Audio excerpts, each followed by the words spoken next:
Hello and welcome to another video from Navixy. Today, we'll be presenting you with a quick start for utilizing our Navixy API.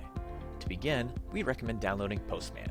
It's a nifty application that allows you to run API calls in an organized manner during your testing, and it's what we will be demonstrating with here. We also have an easy-to-use Postman workspace to jumpstart without much effort, which you can find in the description below.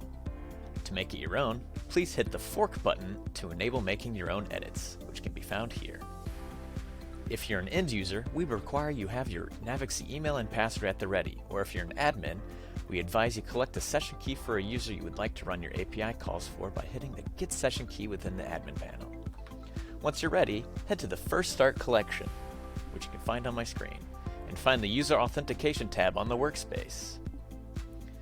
Here, you will find instructions on how to utilize the user auth call.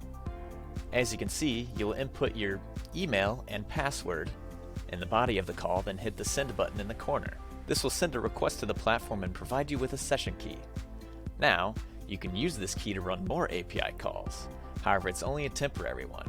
To get a permanent key, you will need to take the token you received, or as an admin gotten from the admin panel, and input it into the field called hash in the next call under user key creation. You can also specify a name if you wish.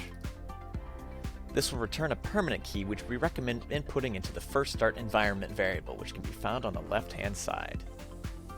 This allows you to quickly reference it in the future without the hassle of copy-pasting it each time. One that provides the list of trackers for the user, and one that provides specific data for a selected tracker.